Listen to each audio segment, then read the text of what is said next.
جیسے مودودی بھی اپنی کتاب خلافت و ملوکیت کے اندر یہ لکھ کر گیا علیہ من اللہ ما یستحق کہ معاویہ نے مسلمانوں کے بیت المال کو اپنی ماں کا دودھ سمجھ لیا تھا، بانٹا، رشتہ داروں میں بانٹا، جیسے چاہا استعمال کیا۔ اگر معاویہ کے اندر اتنی برائیاں تھیں تو بتاؤ جو اس ظالم فاسق کے کافر کے ہاتھ پر بیعت کرتا تھا وہ مسلمان کیسے ہو سکتا ہے؟ حضرت حسین جواب میں لکھتے ہیں معاویہ اور میرے درمیان عہد و پیمان ہے، بیعت ہے، اور میں معاویہ کی بیعت توڑنا جائز نہیں سمجھتا۔ حضرت معاویہ رضی اللہ عنہ وارضا کے خلاف حسین کو شیعوں نے ابھارا، لیکن حسین نے جواب دیا کہ معاویہ میرا امیر ہے، میرا خلیفہ ہے، میرا رہبر ہے، میرا رہنما ہے، میرے اور اس کے درمیان عقد ہے، بیعت ہے، جس کو توڑنا میں جائز نہیں سمجھتا۔ حضرت معاویہ فوت ہو جاتے ہیں۔ وفات معاویہ کے بعد پھر کوفے کے شیعہ دوبارہ خط لکھتے ہیں۔ یہ ہمارے ہاتھ میں احسن المقال ترجمہ ہے منتہی الاعمال کا، رائٹر ہے شیخ عباس قمی، ترجمہ کیا سید صفدر حسین نجفی نے، شائع کیا امامیہ کتب خانہ حیدر روڈ اسلام پورہ لاہور میں۔ اس کے صفحہ 358 کے اوپر 398 کے اوپر اس بات کو نقل کرتے ہیں کہ جب حضرت معاویہ فوت ہو گئے تو فوت ہونے کے بعد پھر دوبارہ خط لکھا، اور خط لکھ کر کہا اے امیر المومنین، معاویہ تو فوت ہو چکے ہیں، اب خط آنے شروع ہو رہے ہیں۔ ایک ایک کا نام لے کر حضرت حسین ان خطوں کو اپنے پاس رکھتے ہیں کہ آپ نے معاویہ کی بیعت کی تھی، اب معاویہ فوت ہو چکا ہے، معاویہ کے فوت ہونے پر ہم آپ کو دعوت دیتے ہیں۔ شیخ عباس قمی رائٹر ہے، احسن المقال کتاب کا نام ہے، امامیہ کتب خانہ اس کو چھاپتا ہے کہ ہم آپ کو دعوت دیتے ہیں کوفے میں تشریف لے آؤ، اور آپ نے یزید کی ولی عہدی کی جو بیعت کی تھی وہ توڑ دو۔ سوچئے ان ذاکروں کے قول کے مطابق نعوذ باللہ اگر یزید شرابی تھا، یزید زانی تھا، یزید پلید تھا، یزید کافر تھا، سنا نہیں آپ نے؟ آج کل کے ٹیلی ویژن کو کھول کے سنیے کیا کہتے ہیں، قتل حسین دراصل مرگ یزید ہے، اسلام زندہ ہوتا ہے ہر کربلا کے بعد، یزید ایسا تھا، یزید ویسا تھا۔ اگر یزید ایسا تھا تو حسین نے 10 سال تک اس یزید کی ولی عہدی کی بیعت کیوں کی تھی؟ امام معصوم تو غلطی نہیں کرتا، امام معصوم تو وہاں سے پیتا ہے جہاں سے نبی پیتے ہیں، امام معصوم پر تو فرشتہ نازل ہوتا ہے، تو اس امام معصوم نے زانی شرابی قاتل جواری کے ہاتھ پر بیعت کیوں کی؟ خطوط لکھتے ہیں، اور یہ تذکرۃ الاطہار کتاب الارشاد شیخ مفید کی، اس کا صفحہ نمبر 282 ہے۔ اس 282 پر بھی انہی خطوط کا ذکر شیخ مفید جو شیعوں کا شیخ ہے، کتاب بھی شیعوں کی، چھاپنے والے بھی بولو، کہ حضرت حسین کوفیوں سے مخاطب ہو کر کہتے ہیں میں تمہارے پاس اپنی مرضی سے نہیں آیا، تم نے مجھے خط بھیجے، تم نے مجھے خطوط لکھے، تم نے میرے پاس ایلچی بھیجے اور کہا کہ ہمارا کوئی امام نہیں، ہمارا کوئی رہنما نہیں، آپ آئیے اور آپ آ کر ہمارے خلیفہ بن جائیے۔ حضرت حسین اپنے ایک ساتھی عقبہ بن سمعان سے کہتے ہیں وہ 2 تھیلے لے کر آؤ جو کوفیوں کے خطوں سے بھرے ہوئے ہیں، اور ان کے خطوں کو ان کے سامنے کھول کر پڑھتے ہیں، کیا تم نے مجھے نہیں بلایا؟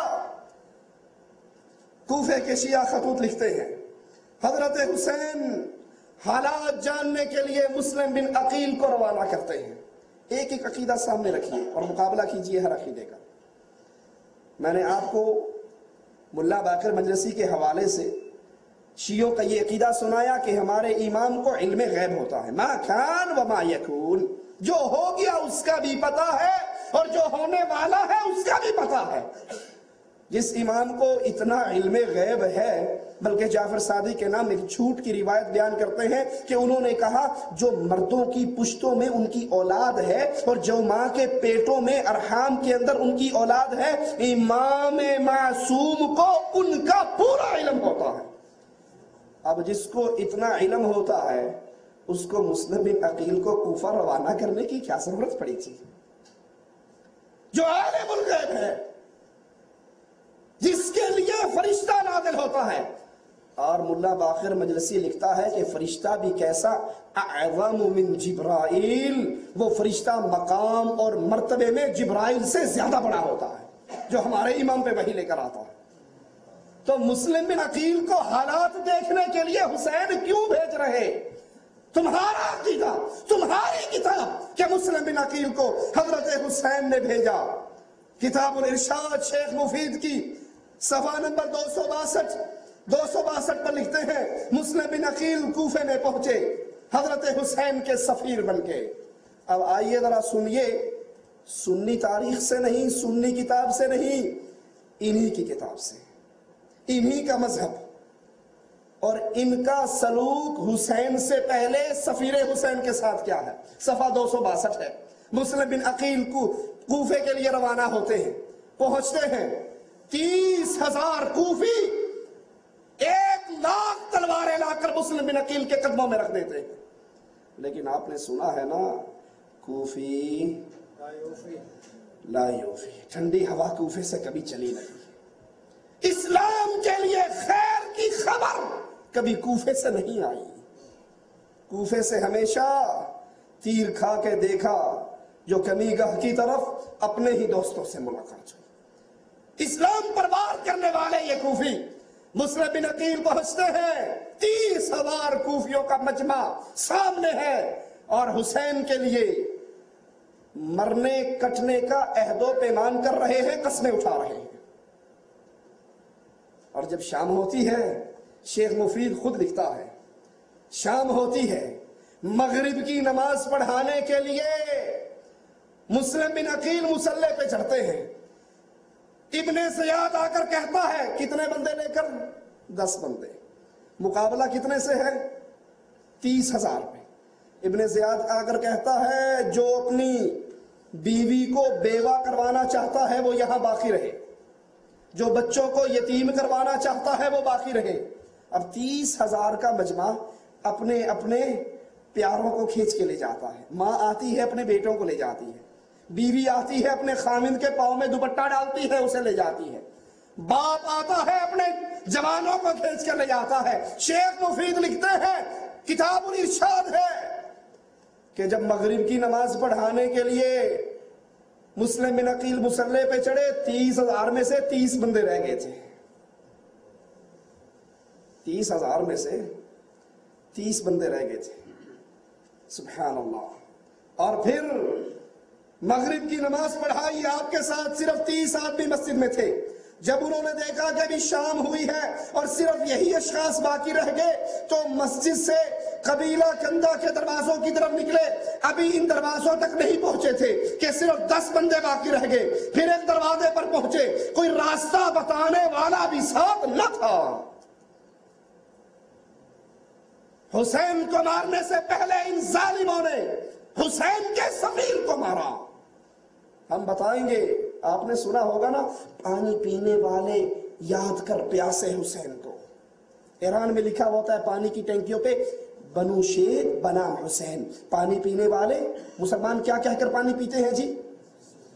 بسم اللہ۔ وہ کہتے ہیں بنو شیخ بنام حسین، جب تم پانی پیو تو بیس میں حسین پیو، بیس میں حسین کہہ کر پھر پانی پیو، کیونکہ سنیوں نے حسین کا پانی بند کیا تھا کربلا میں۔ ابھی ہم بتائیں گے کربلا سے پہلے ظالموں تم نے سفیر حسین کا پانی بند کیا، اور بیان ہم نہیں تمہارا شیخ کرے گا۔ انہی کی مجلس اجاڑ رہا ہوں، ہاتھ میرا ہے لات تیری۔ انہی کے مذہب کی کتابیں، انہی کے شیخ نے لکھی۔ دروازے پہ پہنچے، مڑ کر دیکھا، کوئی آدمی نہ پایا جو انہیں راستہ بتاتا یا ان کے لیے رہنمائی کرتا۔ کوئی دشمن ان کے در پہ ہوتا تو ان کی مدد کرتا، بس حیران و پریشان کوفے کی گلیوں میں چلتے رہے، نہیں جانتے تھے کہاں جانا ہے، یہاں تک کہ قبیلے کی شاخ بنی جبلہ کے گھروں کی طرف نکلے۔ چلتے چلتے تو نامی ایک عورت کے دروازے پہ پہنچے۔ یہ اشعث بن قیس کی کنیز تھی جسے اس نے آزاد کر دیا تھا، تو اسید حضرمی سے اس نے شادی کی۔ یہ اس دروازے پہ پہنچے اور آ کر اس کنیز کو سلام کہتے ہیں اور کہتے ہیں اے کنیز خدا کے لیے مجھے پانی تو پلا دو۔ اس نے آپ کو پانی پلایا، آپ وہیں بیٹھ گئے۔ وہ برتن اندر رکھ کر واپس آئی، کہنے لگی یا بندہ خدا تو نے پانی تو پی لیا، اب جاتا کیوں نہیں؟ آپ خاموش رہے۔ اس نے دوسری مرتبہ کہا، آپ خاموش رہے۔ اس نے تیسری مرتبہ کہا سبحان اللہ، اے اللہ کے بندے خدا تجھے عافیت دے، تو اپنے گھر والوں کے پاس جا، میرے دروازے پر کیوں بیٹھا ہے؟ یہاں بیٹھنا تیرے لیے بہتر نہیں، میں اجازت نہیں دیتی۔ آپ کھڑے ہو گئے اور فرمایا اے کنیز خدا کی قسم اس شہر میں نہ میرا گھر ہے، نہ میرا قبیلہ ہے، نہ میرا خاندان ہے، کیا تو اجر اور نیکی چاہتی ہے؟ شاید آج کے بعد کبھی اس کا بدلہ دوں۔ اس نے کہا کیا بات ہے؟ کہا مجھے اپنے گھر میں پناہ دے دے۔ کہا تو کون ہے؟ کہا میں مسلم بن عقیل ہوں، اس قوم نے جھوٹ بول کر مجھے بلایا، کوفے کے شیعوں نے جھوٹ بول کر مجھے بلایا۔ سفیر حسین اپنے شیعوں کے چہروں پہ پڑی ہوئی کالی چادروں کو نیچا کر رہے ہیں۔ ان کے چہرے بھی کالے ہیں، ان کا دل بھی کالا ہے۔ کیا کہتے ہیں؟ مجھے جھوٹ بول کر بلایا، مجھے دھوکہ دیا۔ وہ کہنے لگی آپ مسلم بن عقیل ہے؟ کہا ہاں۔ اندر تشریف لے آئیے۔ اندر لے جاتی ہے، کمرے میں سلاتی ہے، پناہ دیتی ہے۔ کوفے کے شیعوں، حسین سے پہلے مسلم بن عقیل کا پانی تم نے بند کیا۔ وہ مسلم بن عقیل جس کو اس امام معصوم حضرت حسین کوفے کے حالات دیکھنے کے لیے بھیجتے ہیں کہ جاؤ کوفے کے حالات دیکھ کر آؤ، کوفی ہمیں بلا رہے ہیں۔ حضرت مسلم بن عقیل اس سلوک سے پہلے خط روانہ کر چکے ہوتے ہیں حضرت حسین کے لیے آ جاؤ۔ جب حضرت حسین چلنے لگتے ہیں تو رسول اللہ صلی اللہ علیہ وسلم کے اصحاب کرام پہنچ جاتے ہیں۔ اور یہاں پہ ایک نقطہ یاد رکھیے، اللہ کے نبی صلی اللہ علیہ وسلم کے اصحاب سے بڑھ کر جہاد کا جذبہ اور کس میں ہوگا؟ میرے نبی کے وہ صحابہ احد کے میدان میں اپنے صحابہ سے کہتے ہیں قوموا الى جنت عرضها كعرض السماء والارض، صحابہ اس جنت کے لیے دوڑ لگاؤ جس جنت کی چوڑائی زمین و آسمان کے برابر ہے۔ ایک صحابی اپنی جیب سے کھجوریں نکالتا ہے، 7 کھجوریں، یہی ناشتہ ہے، یہی دوپہر کی ہے، یہی رات کی ہے۔ ایک کھاتا ہے، گٹلی کو پھینکتا ہے، دوسری کھاتا ہے، تیسری کھاتا ہے، ہاتھ میں نظر دوڑاتا ہے، 4 کھجوریں ابھی باقی ہیں، کہتا ہے انہا لحیات طویلہ، یہ تو بڑی لمبی زندگی ہے کہ 4 کھجوریں کھاؤں، یہ ختم ہو پھر جنت میں جاؤں۔ کھجوروں کو زمین پہ پھینکتے ہیں، تلوار کو نکال کر کفار پہ ٹوٹتے ہیں، پہلے حملے میں شہید ہو کے اللہ کی جنت میں چلے جاتے ہیں۔ یاد رکھیے نبی کے وہ صحابہ جنہوں نے نبی کے ہاتھ پر موت کی بیعت کی تھی، جہاد کی بیعت کی تھی۔ نبی کے وہ صحابہ، قافلہ چلتا ہے، ابو ایوب انصاری بوڑھے صحابہ ہیں، بوڑھے صحابی کہتے ہیں بیٹو مجھے بھی لے کر چلو۔ کہا بابا تو نے تو ہمارے آقا کے ساتھ رہ کر بڑا جہاد کیا تھا، اب آرام کرو۔ کہا میرے بیٹو یہ وہ لشکر جا رہا ہے جس کے بارے میں میرے نبی نے کہا تھا جو قسطنطنیہ کے لشکر میں شامل ہوگا اللہ اس کی زندگی کے ہر گناہ کو معاف کر دے گا۔ یہ وہ صحابہ ہیں۔ عورت آتی ہے، آقا کل آپ نے منادی کروائی تھی جس کا اللہ پر ایمان ہے، آخرت پر ایمان ہے، وہ میدان جہاد کے لیے نکل آئے۔ آقا میرا خامن حنزلہ ابھی چند راتوں کی دلہن، نئی نویلی میں دلہن تھی، میرے ساتھ میرے غرفہ میں موجود تھا۔ آقا آپ کا پیغام سنتے اس نے غسل کرنے کی بھی فکر نہیں کی، میدان جہاد میں آیا اور شہید ہو گیا۔ آقا میرے خامن پر غسل واجب ہے۔ نبی اس کو تلاش کرواتے ہیں، اس کے جسم اثر سے پانی کے قطرے گر رہے ہیں. کہتے ہیں بی بی تیرے خامن کو غسل دینے کے لیے فرشتے آسمان والے نے اتارے. وہ صحابہ حسین کے پاس آتے ہیں. آپ نے سنا ہوگا نا کہ یہ کربلا کی جنگ، اخبارات اٹھا لیجئے، مجلے اٹھا لیجئے، جرائد اٹھا لیجئے، ریڈیو سن لیں، ٹیلی ویژن دیکھ لیں، کفر اور اسلام کا مارکا، اسلام اور کفر کی جنگ، اسلام کو غالب کرنا تھا، حق اور باطل کا مارکا. ہمارے بڑے بے ایمان بھی بیان دیتے ہیں کہ حسین کی یاد میں یزیدی قوتوں اور حسینی قوتوں کی جنگ باقی رہے گی. سمجھتے نہیں ہیں یہ ہے کیا؟ اگر یہ اسلام کا مارکا ہوتا، اگر یہ کفر اور اسلام کی جنگ ہوتی تو آئیے ذرا سنیے. احسن المقال کے اندر 338 پہ شیخ عباس قمی بیان کرتے ہیں حضرت حسین جب چلنے کے لیے تیار ہوئے تو آپ کے پاس اللہ کے نبی علیہ السلام کے اصحاب بھی آئے، آپ کے بھائی آئے. سب سے پہلے محمد بن حنفیہ آئے، آ کر کہتے ہیں اے میرے بھائی آپ اللہ کے اس حرم بیت اللہ میں رہیں، آپ عزیز اور مکرم رہیں گے، کوئی شخص آپ پر اعتراض نہیں کرے گا. اور اگر آپ یہ نہیں چاہتے، علی کے بیٹے حسین کے بھائی محمد بن حنفیہ کہتے ہیں پھر آپ یمن چلے جاؤ یا بادیہ نشینی اختیار کر لو، کوئی آپ کو کچھ نہیں کہے گا. حضرت نے فرمایا اس سلسلے میں سوچیں گے. صبح ہوئی، حضرت مکے سے روانہ ہونے لگے. جب یہ خبر محمد کو پہنچی، اگر یہ جہاد ہوتا تو علی کے بیٹے، شیر خدا کے بیٹے جہاد سے روکتے؟ ان صحابہ پر یہ تہمت کہ کربلا کے جہاد پہ جانے سے وہ حضرت حسین کے راستے میں روڑے اٹکاتے تھے، روکتے تھے، جن کی حالت یہ تھی. عبد الرحمن ابن عوف کہتے ہیں بدر کے میدان میں دائیں طرف جھانکتا ہوں معصوم بچے کو پاتا ہوں، بائیں طرف دیکھتا ہوں معصوم بچے کو پاتا ہوں. دل میں آتا ہے کہ جنگ کے اندر تو لوگ اپنا پڑوس بڑے بڑے کمانڈروں کے قریب رکھنا پسند کرتے ہیں، میرا تو دایاں بھی کمزور ہے بایاں بھی کمزور. ابھی یہ خیال دل میں ہے، دائیں والا پلو پکڑ کے ہلاتا ہے، کہتا ہے چچا یہ تو بتاؤ ابو جہل کہاں ہے؟ بائیں دیکھتا ہوں تو وہ پلو ہلاتا ہے، چچا ابو جہل کہاں ہے؟ میں کہتا ہوں بچوں، معصوم بچوں، تمہارے چہرے پہ داڑھی نہیں آئی، تم نے ابو جہل کا کیوں پوچھا ہے؟ کیا چاہتے ہو؟ کہا چچا ہمیں پتہ لگا ہے ابو جہل میرے آقا کو گالیاں دیتا ہے، اور آج ماں نے ہمارے گھر سے ہمیں روانہ کرتے ہوئے یہ درس دیا تھا، بیٹا یا تم دھرتی پہ زندہ رہنا یا خدا کے اس دشمن کو زندہ چھوڑنا، دونوں میں سے ایک کا کام ختم ہو جانا چاہیے. ابو جہل کو اترتا ہوا دیکھتا ہوں، ہاتھ سے اشارہ کرتا ہوں بھتیجو وہ اللہ کا دشمن، رسول اللہ کا دشمن آ رہا ہے. کہا بچے ایسے نکلتے ہیں جیسے کمان میں سے تیر نکلا کرتا ہے، اور دوڑتے ہوئے قتل کرنے کے بعد رسول اللہ کے پاس آتے ہیں، تلواریں دونوں کی خون سے بھری ہوئی ہیں.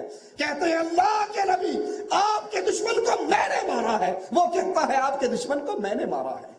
ان کے بارے میں ظالموں کہتے ہو کہ کربلا کا مارکا اگر یہ جہاد تھا، اگر یہ کفر اور اسلام کی جنگ تھی، حق اور باطل کی لڑائی تھی، تو نبی کے ان صحابہ نے اللہ کے رسول صلی اللہ علیہ وسلم کے نواسے کو روکا. حضرت محمد حسین کے بھائی کہتے ہیں اور اونٹنی کی مہار پکڑتے ہیں، کہتے ہیں بھائی آپ نے مجھ سے وعدہ کیا تھا کہ آپ نہیں جائیں گے. روایات معتبرہ کے مطابق عبداللہ ابن عباس، سنی تاریخ نہیں، سنیوں کی کتاب نہیں، شیخ عباس قمی احسن المقال منتہی الاعمال کا ترجمہ ہے. کہتے ہیں عبداللہ ابن عباس آئے، عبداللہ ابن زبیر آئے، عبداللہ ابن عمر آئے، اور حضرت حسین کو کوفے جانے سے منع کیا. اس سفر کو ترک کرنے پر اصرار کرتے رہے کہ کوفے نہ جاؤ، عراق نہ جاؤ. اگر حسین کا یہ سفر کفر اور اسلام کے مارکے کا جہاد ہوتا، مارکا ہوتا، نبی کے صحابہ آپ کو جہاد سے روکتے نہ بلکہ آپ کے ساتھ چلتے.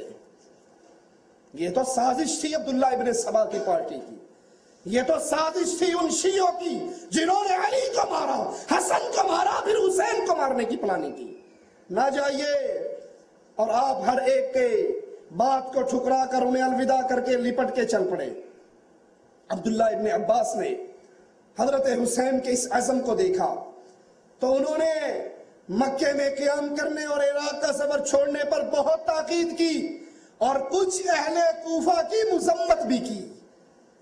جادو وہ جو سر چڑھ کے بولے، کتاب بھی تیری، مولوی بھی تیرا، شیخ بھی تیرا، مکتبہ بھی تیرا، سیاہی بھی تیری، چھاپنے والا بھی تو۔ شیخ قمی، عباس قمی کہتا ہے کہ عبداللہ ابن عباس نے کہا یہ وہی لوگ ہیں جنہوں نے تیرے باپ کو شہید کیا اور تیرے بھائی کو زخمی کیا، اور مجھے تو یوں معلوم ہوتا ہے کہ آپ سے بھی یہ کوفے کے شیعہ مکر و فریب کر رہے ہیں اور آپ کی مدد سے دستبردار ہو جائیں گے، آپ کو تنہا چھوڑ دیں گے۔ فرمایا یہ ان کے خطوط ہیں جو میرے پاس ہیں، اور یہ مسلم کا خط ہے جس نے لکھا ہے اہل کوفہ میری بیعت پر متفق ہو گئے ہیں۔ ابن عباس کہنے لگے اگر آپ کی یہی رائے ہے اس سفر پہ آپ نے جانا ہی ہے، سنیے ذرا اگلے جملوں کو، تو اپنی اولاد اور اپنی خواتین کو یہی رہنے دیں، ساتھ نہ لے جائیں، اور اس دن کو یاد کریں جس دن عثمان کو قتل کیا گیا، اس کی عورتیں اور اس کے گھر والے اس کو اپنی آنکھوں کے سامنے قتل ہوتے دیکھتی رہی، کچھ نہ کر سکی۔ حسین میں ڈرتا ہوں کہیں تو بھی جائے گا، تیرے اہل بیت بھی ساتھ ہوں گے، کوفے کے شیعہ تجھے ماریں گے، تیری عورتیں تیرے کٹے ہوئے لاشے کو دیکھیں گی۔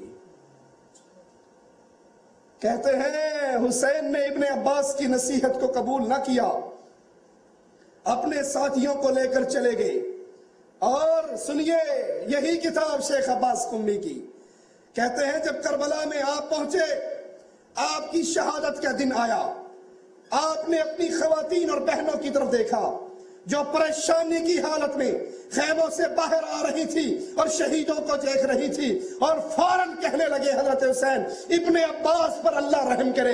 ابن عباس کی بات یاد آئی کہ اللہ اس کا بھلا کرے، اس نے مجھے اسی لیے روکا تھا کہ مجھے میری خواتین کے سامنے قتل کر دیا جائے گا۔ حضرت حسین رضی اللہ عنہ وارضاہ کو ایک ایک صحابی نے روکا۔ یہ تذکرۃ الاطہار ہمارے ہاتھ میں ہے، اس کا صفحہ 275 ہے۔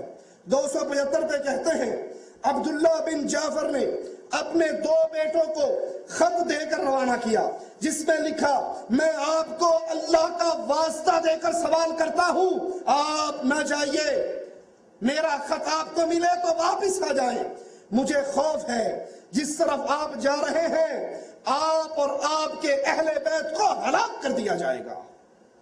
کتاب بھی شیخ مفید کی، مولوی بھی تیرا، صفحہ 275۔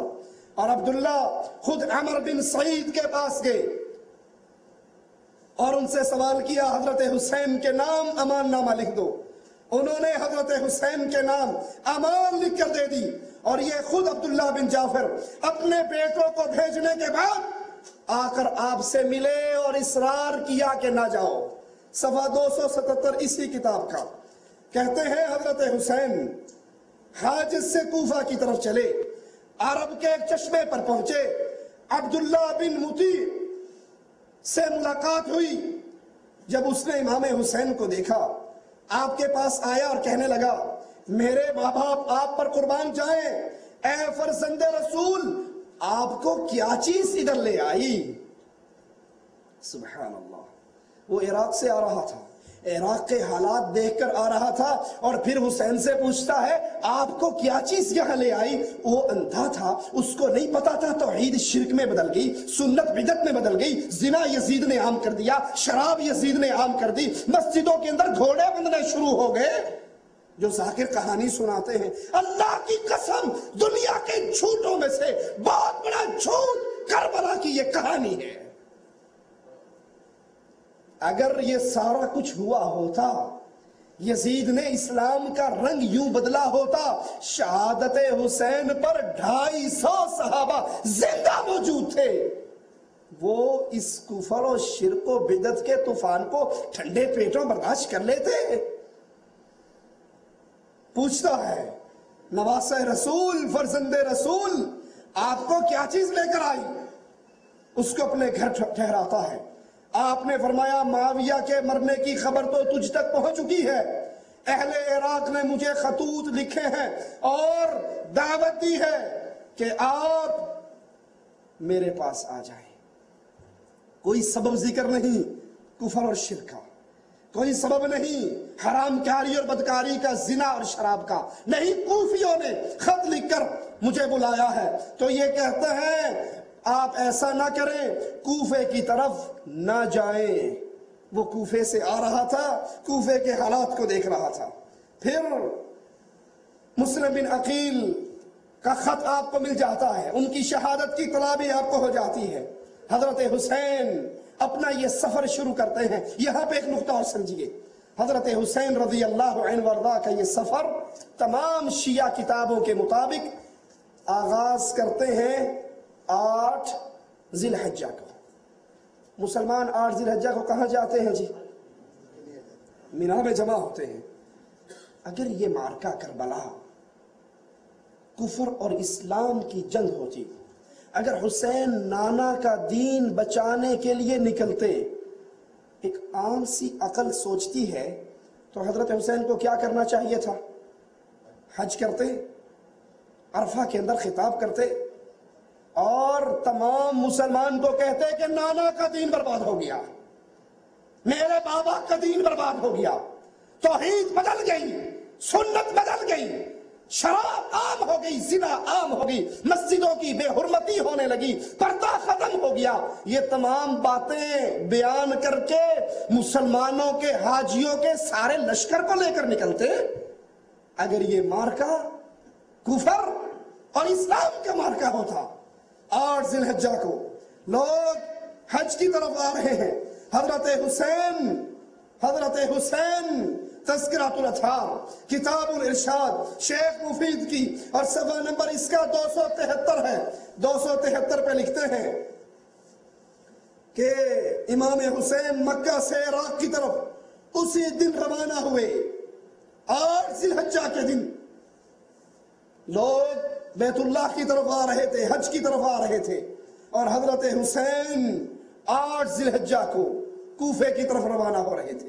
دوسرا حوالہ احسن المقال کا صفحہ 391 کے اوپر اسی بات کو نقل کرتے ہیں، سفر حج کے نام دے کر، ٹائٹل دے کر، کہ حضرت حسین خط لکھتے ہیں۔ یہ خط ہے حسین بن علی کا اپنے بھائیوں مومنین اور مسلمین کی طرف۔ مجھے مسلم بن عقیل کا خط مل گیا ہے جس میں تحریر ہے، تم لوگ ہماری نصرت کرنے، ہمارے دشمنوں سے ہمارا حق لینے میں متفق ہو گئے ہو، اور میں مکہ معظمہ سے منگل کے دن 8 ذی الحجہ کو تمہاری طرف آ رہا ہوں۔ بات سمجھ آتی ہے؟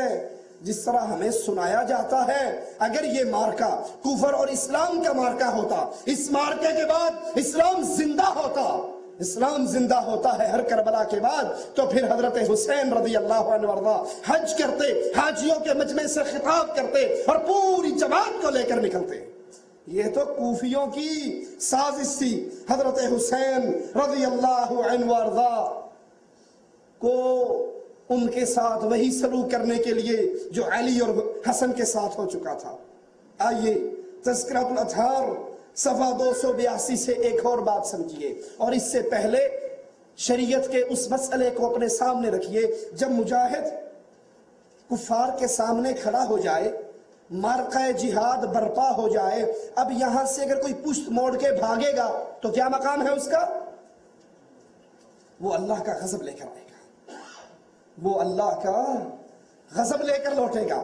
جو میدان جنگ سے فرار ہو، جو میدان جہاد سے بھاگے، جو کفار کے ساتھ آمنا سامنا ہونے کے بعد بھاگے، وہ جنت لے کر نہیں آ رہا، رب کا عذاب لے کر آ رہا ہے۔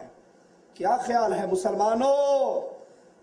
اپنے ایمان اور غیرت اور حب آل رسول کو تھوڑا سا جگا کر یہ تو سوچو، کیا میدان جہاد سے نواسہ رسول واپس آئیں گے؟ کیا میدان جہاد سے علی کا بیٹا بھاگے گا؟ جس کی بہادری کی تم جو مثال پیش کرتے ہو، اجی تم نہیں سمجھتے ہمارے شیخ شیر خدا مشکل کشا حضرت علی کو، حضرت علی جب مرحب سے مقابلہ کرنے کے لیے نکلے ان کے پاس تلوار تھی، انہوں نے مرحب کے سر پہ تلوار ماری، مرحب کا سر کٹ گیا، سر کٹتے ہوئے تلوار چلی، پہلی زمین کو کاٹ گئی، دوسری زمین کو کاٹ گئی، تیسری زمین کو کاٹ گئی، چوتھی زمین کو کاٹ گئی، پانچویں زمین کٹ گئی، چھٹی کٹ گئی۔ اب ڈر ہوا کہیں یہ چلتی چلتی مشکل کشا کی تلوار بیل کے اس سینگ کو نہ کاٹ دے جس نے ایک سینگ پہ ساری زمین اٹھائی ہوئی ہے، جب تھک کے سینگ بدلتا ہے تو زلزلہ آ جاتا ہے۔ اللہ نے جبرائیل کو بھیجا، مشکل کشا کی تلوار چل رہی ہے، جبرائیل جاؤ اس کے نیچے پر بچھاؤ۔ جبرائیل بھی زبان حال سے کہتا ہوگا رب مروان واسطے نہیں رہ گیا۔ اب اتنی لمبی تلوار جس نے 6 زمینوں کو کاٹا، تم نے اپنے اس کو امام باڑے میں رکھا ہوا تھا، یہ تلوار پڑی کہاں تھی؟ اتنی طاقت والے علی، اتنی قوت والے علی، اتنی قوت والے۔ ایک شیعہ مفسر لکھتا ہے ایک دن علی عمر اور ابو بکر سے ناراض ہو گئے، درہ اٹھایا اور زمین پہ مارا، مدینے میں زلزلہ آ گیا، ایک درہ پڑنے سے زمین پہ زلزلہ آ گیا۔ ابو بکر کے پاس دوڑتے ہوئے عمر آئے، کہا کیا ہوا، زلزلہ کیوں آیا؟ کہا علی ناراض ہے۔ بھاگے بھاگے گئے، علی مدینہ الرسول برباد ہو جائے گا، اللہ کے لیے اس زلزلے کو روکو۔ علی نے دوبارہ درہ مارا، زمین پہ سکون آ گیا۔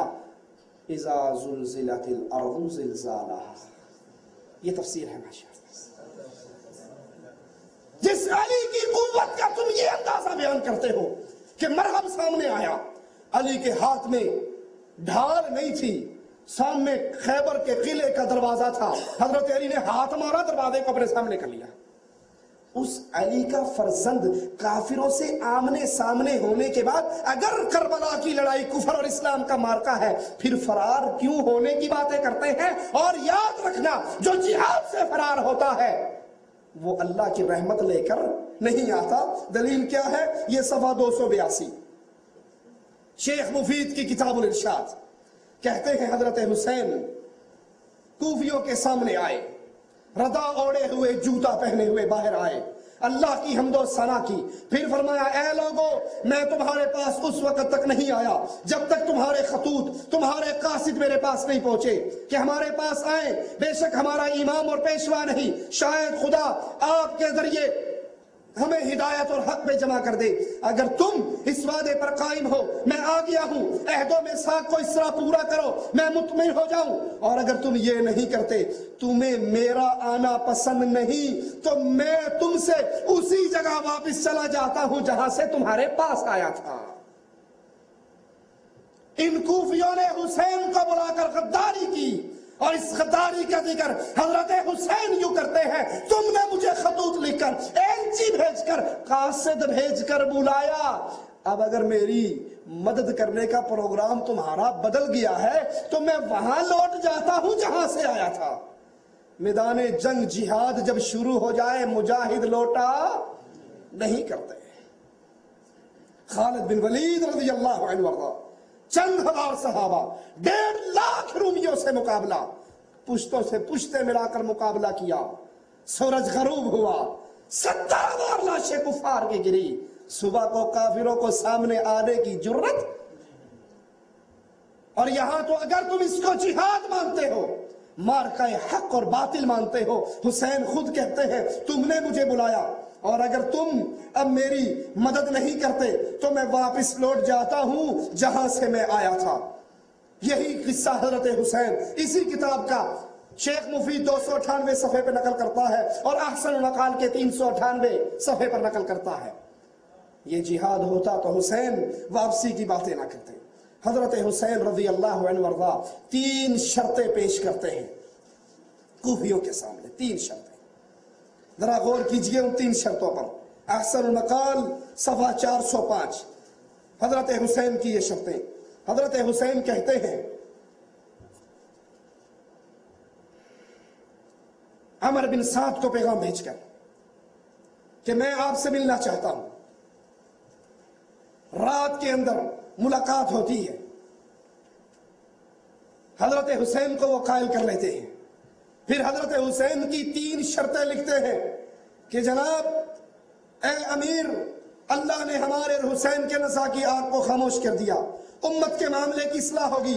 حسین نے مجھ سے عہد کیا ہے کہ وہ اس طرف پلٹ جائیں گے جہاں سے آئے ہیں. پہلی شرط، مجھے وہاں جانے دو جہاں سے میں آیا ہوں. دوسری شرط، مجھے کسی اسلامی بارڈر پر رہنے دو جہاں میں کفار سے جنگ اور جہاد کرتا رہوں. یزید کو کافر کہنے والوں، معاویہ کو کافر کہنے والوں، تمہارا امام معصوم ثالث ان کو کافر نہیں مانتا. کہتا ہے کہ مجھے وہاں جانے دو جہاں کافروں سے ٹکر ہو، میں بارڈر پر رہوں گا، اسلامی سرحد پر رہوں گا اور وہاں رہ کر میں اپنی زندگی گزار لوں گا. اچھائی اور برائی میں میرا حکم ایک عام مسلمان جیسا ہوگا. یہ بھی نہیں مانتے، میں یزید کے پاس چلا جاتا ہوں. کتاب تمہاری ہے، احسن المقال صفحہ 405. اور دیکھیے لکھتے کیا ہے کہ میں امیر یزید کے پاس چلا جاتا ہوں، میں اس کے ہاتھ پر ہاتھ رکھ دیتا ہوں، بیعت کرتا ہوں یزید کی، اور پھر جو یزید چاہے گا وہ میرے معاملے کے اندر فیصلہ کر لے گا. 3 شرطیں حضرت حسین رضی اللہ عنہ وارضا پیش کرتے ہیں. یہی 3 شرطیں تذکرۃ المعصومین سید علی نقی کی صفحہ 153 کے اوپر بیان کرتے ہوئے کہتے ہیں، حضرت حسین نے ابن سعد کو کہا رات کی تنہائی میں تجھ سے ملنا چاہتا ہوں. اور یہاں پر یہ دلیل ہے حضرت حسین کا اپنے موقف سے رجوع کر لینا اور یزید کے ہاتھ میں ہاتھ دے دینے کا. انہوں نے رجوع کر لیا خروج سے، اپنا ہاتھ یزید کے ہاتھ میں دیتے ہوئے 3 شرطیں پیش کی کہ اگر چاہو میں مدینے میں واپس چلا جاؤں، اگر چاہو کسی اور بستی میں سب مسلمانوں کی طرح محکوم فرما بردار ہو کر رہوں، اور اگر یہ بھی نہیں تم چاہتے تو پھر میں خود امیر المؤمنین یزید کے پاس چلا جاتا ہوں، جس طرح وہ چاہے گا میرے معاملے کے اندر فیصلہ کر لے گا. حضرت یزید کے ہاتھ میں اپنا ہاتھ دے دوں گا. حسین رضی اللہ عنہ وارضا رات کی تنہائی کے اندر عمر بن سعد بن ابی وقاص سے ملاقات کر کے یزید کے ہاتھ میں ہاتھ دینے کے لیے تیار ہو جاتے ہیں. لیکن وہ کوفی شیعہ جو حضرت حسین کو لینے کے لیے مکے سے چلے تھے، سلیمان کے گھر کے اندر اجتماع کرنے کے بعد جب انہوں نے رات کے اندر حضرت حسین اور عمر بن سعد کے درمیان ہونے والی ملاقاتوں کو دیکھا کہ یہ تو رشتہ دار ہیں، یہ تو علی کے سالے ہیں، رشتے میں حسین کے ماموں لگتے ہیں، یہ تو صلح ہو جائے گی تو پھر ہمارا بھانڈا پھوٹ جائے گا. حسین ان کو معاف کر دیں گے اور یزید ان کو معاف کر کے پوچھیں گے بلایا کس نے تھا، وہ خطوط تو دو، باغیوں کے نام تو دو. ان کوفے کے شیعوں نے جب حضرت حسین کا یہ موقف سنا کہ وہ یزید کے ہاتھ میں ہاتھ دینے کے لیے تیار ہو گئے تو پھر وہ کوفی شیعہ جو حسین کو لینے کے لیے مکے سے 50 شیعہ ساتھ چلے تھے، انہوں نے حضرت حسین پر حملہ کر کے حضرت حسین کو شہید کیا. آپ نے اکثر ذاکروں سے سنا ہوگا خیموں میں آگ لگی ہوئی تھی، وہ خیموں کی آگ اس لیے لگائی گئی تھی کہ وہ 2 بوریے خطوط کی جلا دی جائیں جس میں ہم نے خط لکھ کر حسین کو بھیجے تھے کہ اگر وہ بوریاں بچ گئی تو تمام باغیوں کو سولی پہ چڑھا دیا جائے گا. یہ ہے قصہ اس واقعے کا. تم نے حسین کو بلایا رضی اللہ عنہ وارضا، تم نے اس کے سفیر کا پانی بند کیا، تم نے اس کے سفیر پہ بیعت کر کے پھر اس بیعت کو توڑا اور پھر شہادت حسین کے اصل ذمہ دار تم کو. دلیل اس کی تذکرۃ الاطہار صفحہ 314 پر جب یہ خانوادہ چلتا ہے، خانوادہ حسین نکلتا ہے، کوفہ کی گلیوں میں پہنچتا ہے. سنیے، کہتے ہیں عبداللہ بن ربیعہ کی روایت ہے، میں یزید بن معاویہ کے پاس دمشق میں موجود تھا. وہاں پر زہر بن قیس نے آ کر یزید کے پاس کہا، یزید نے اسے کہا تیرے لیے ویل اور بربادی ہو، تیرے پیچھے کی کیا خبر ہے؟ کہا امیر المومنین آپ کو بشارت ہو اللہ کی فتح اور نصرت کی۔ حسین بن علی اپنے اہل بیت میں سے 18 اور اپنے شیعوں میں سے 60 افراد کے ساتھ وارد ہوئے۔ بس ہم ان کی طرف بڑھے اور انہوں نے ہمیں اپنے حوالے کرنے سے انکار کیا۔ ہم نے جنگ کی تیاری کی اور بالآخر جنگ کرنے کے بعد سنیے ذرا 314 صفحہ شیخ مفید کتاب الارشاد کہتا کیا ہے کہ ہم نے ان سے مقابلہ لڑا اور یہ کربلا کی جنگ ختم ہوئی صرف اتنی دیر کے اندر جتنا کسی اونٹ کو نہر کرنے میں دیر لگتی ہے۔ آپ نے قصے سنے ہوں گے، اتنے دن پانی بند رہا، اتنے دن پانی بند رہا، یہ ظلم ہوا، یہ ستم ہوا۔ اور شیخ مفید خود لکھتا ہے کہ چند گھڑیوں کا یہ معاملہ اور ختم ہو گیا، چند گھڑیوں میں یہ کارروائی اور معاملہ ختم ہو گیا۔ مقابلہ کرتے ہو شہادت حسین کا، شہادت عثمان سے۔ عثمان رضی اللہ عنہ وارضا اپنے دن کے اپنے گھر کے اندر بند ہوئے، 40 دن تک بند رہے، پیاسے رہے، اور ابو ہریرہ تلوار لے کر آئے، کہا عثمان تیرے نبی کے صحابی ابھی زندہ ہیں مدینے کے اندر، تو اجازت تو دے ان باغیوں کی گردنیں ہم کاٹ کے رکھ دیں۔ عثمان رضی اللہ عنہ وارضا کہنے لگے ابو ہریرہ میں اپنی جان کے لیے مدینہ الرسول میں خون خرابہ ہونا برداشت نہیں کرتا۔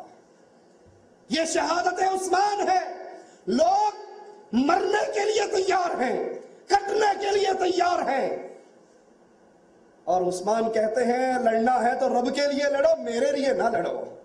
چھت پہ چڑھتے ہیں، باغیوں سے مخاطب ہوتے ہیں، پوچھتے ہیں یہ کنواں تمہیں کس نے لے کر دیا تھا؟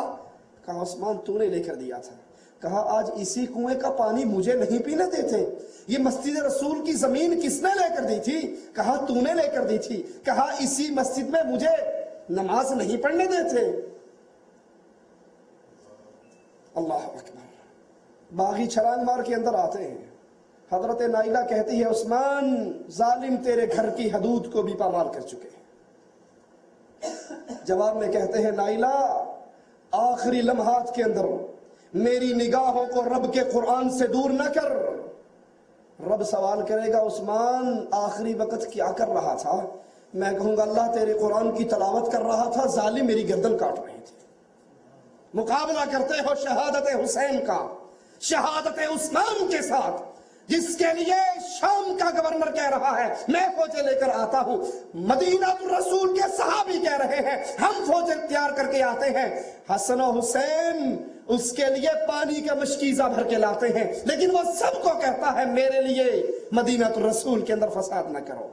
اور ادھر وہ کہتا ہے صرف اتنی دیر لگی جتنی کسی اونٹ کو نہر کرنے میں، یا قیلولہ کرنے والا جتنی دیر میں قیلولہ کرتا ہے اتنی دیر کے اندر معاملہ ختم ہو گیا۔ پس یزید نے تھوڑی دیر تو سر جھکائے رکھا، پھر اٹھا کر کہا میں قتل حسین کے علاوہ تمہاری ہر اطاعت کو پسند کرتا ہوں، قتل حسین کے علاوہ۔ یزید کی صفائی، یزید کی برات وہابیوں کی کتاب نہیں، سنیوں کی کتاب نہیں، کتاب بھی تیری، شیخ بھی تیرا، مولوی بھی تیرا، پریس بھی تیرا۔ یزید کی صفائی تیری کتاب کے اندر۔ یزید نے کہا میں حسین کے قتل کو کبھی برداشت نہ کرتا، اس کے قتل کے علاوہ تیری ہر بات کو مان لیتا، یاد رکھو اگر میں اس کے پاس ہوتا اسے معاف کر دیتا۔ یہی تو وہ نقطہ تھا جس کو باغی کوفی شیعوں نے پہچان لیا تھا۔ اگر حسین یزید کے پاس چلے گئے، یہ تو رشتہ دار ہیں، ان کی تو برادری ایک ہے، یہ تو ہاتھ میں ہاتھ ملا لیں گے، اور اس کے بعد ان باقی کوفی سرداروں کا نام آئے گا کہ بلانے والے وہ خطوط تو دو۔ اور پھر یزید نے صفحہ 315 اسی کتاب کا ان عورتوں اور بچوں کو بلایا جو عورتیں اور بچے خانوادہ حسین سے بچے تھے، ان کو بلایا، اپنے پاس بٹھایا، اپنے گھر کے ساتھ انہیں گھر لے کر دیا، اس میں ان کی رہائش کا اہتمام کیا، اور کہا خدا برا کرے ابن مرجانہ کا اگر اس کے اور تمہارے درمیان قرابت اور رشتہ داری ہوتی، تمہارے ساتھ یہ سلوک نہ کرتا۔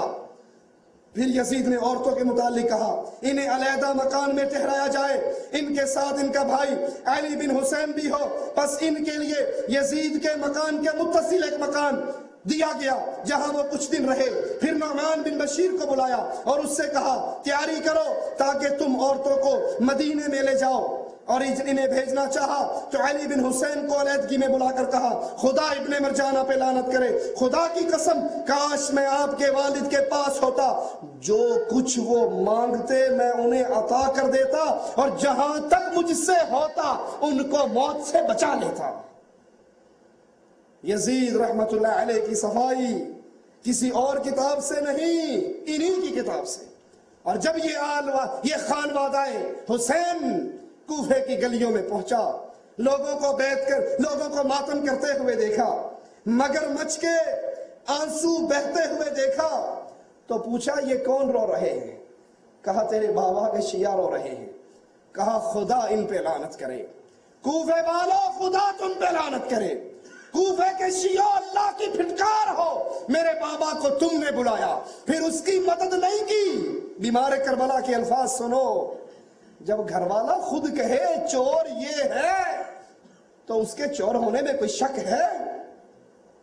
عینی گواہ، موقع کا گواہ پیش ہو رہا ہے، حسین کا بیٹا ہے، بیمار کربلا ہے، زین العابدین ہے، ماتم کرتے ہوئے مگرمچھ کے آنسو بہاتے ہوئے شیعوں کو دیکھتا ہے اور کہتا ہے خدا تم پہ لعنت کرے۔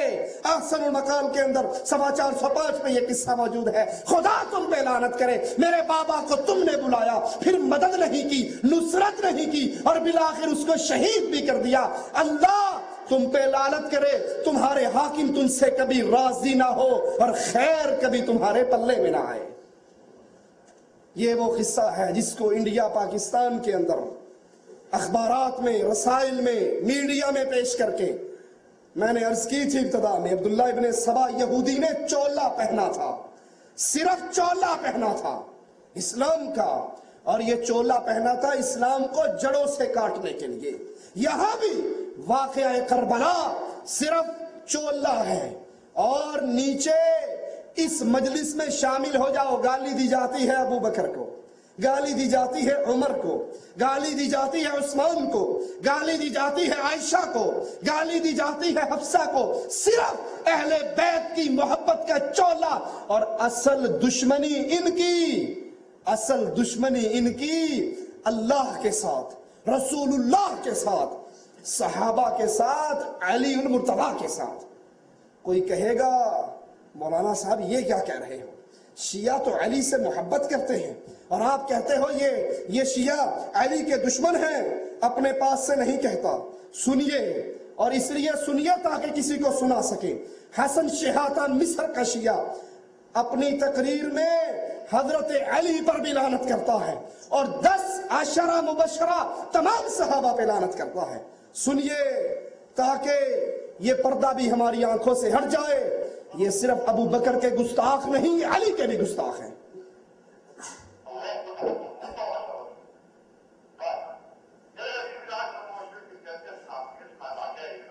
یہ شیطان کہتا ہے کہ یہ جو حدیث ہے کہ 10 صحابہ جنت میں ہوں گے، یہ عجائب بات ہے، یہ جھوٹ کا پلندہ ہے، ذرا سنو یہ کتنا بڑا جھوٹ ہے، اللہ اس پر لعنت کرے۔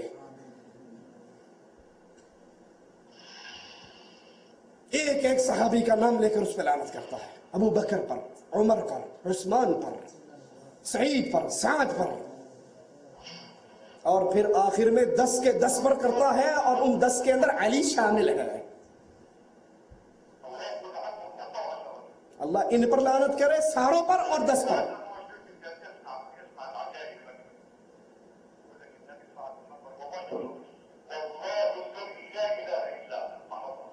کہتا ہے اللہ کی قسم یہ حدیث نہیں ہے، یہ جھوٹ ہے رسول اللہ۔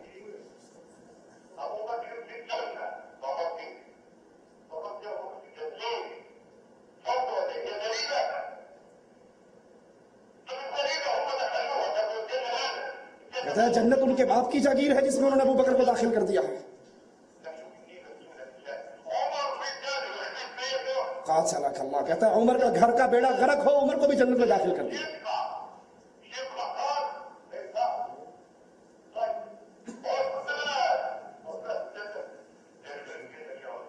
عثمان تیرا گھر برباد ہو تو بھی جنت میں جائے گا، یہ شیطان کہہ رہا ہے۔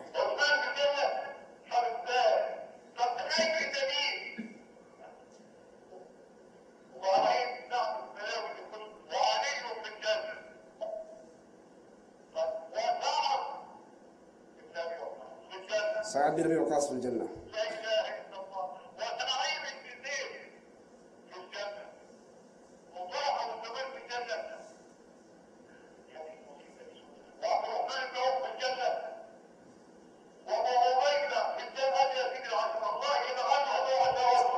اللہ ان پر لعنت کرے اور ان سب پر لعنت کرے۔